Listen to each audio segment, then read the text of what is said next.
The tranquility of Columbia University was shattered when over 100 arrests were made by the New York Police Department, an event that has left an indelible mark on the renowned institution's history.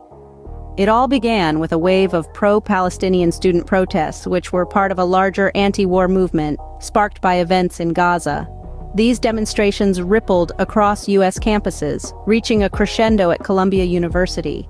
As tensions escalated, the university authorities made the controversial decision to call in law enforcement. In the midst of the protests, the NYPD, clad in riot gear, stormed the occupied Hamilton Hall and the lawn encampment. This marked the first time since the tumultuous year of 1968 that the university saw the need for police intervention against student protesters. Among those arrested were students, legal observers, and others participating in the protest. They now face charges including burglary, criminal mischief, trespassing, and disorderly conduct. However, these arrests did not quell the spirit of the protesters. Some, like Maria del Grosso, continued to protest despite facing suspension. The university's actions sparked criticism, with accusations of conflating activism with anti-Semitism. Concerns were raised about the treatment of protesters, and the university's commitment to freedom of expression and safety on campus was called into question. In an interesting twist, pro-Israeli counter-protesters like Avi Lichtshine also made their presence known, leading to a tense standoff.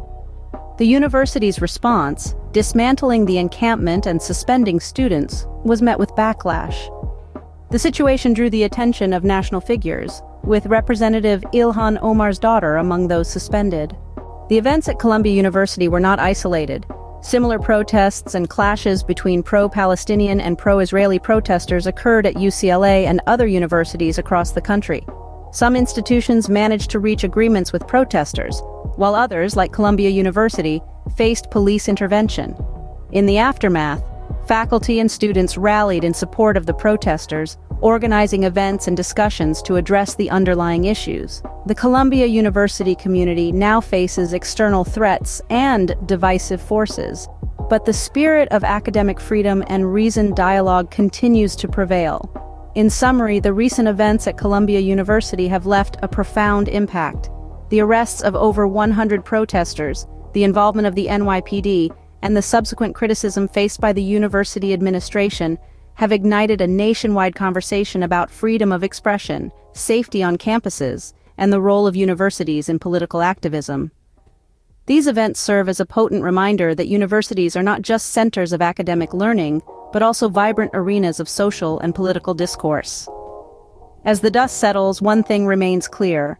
The dialogue sparked by these protests will continue to shape and influence the narrative on U.S. campuses for years to come.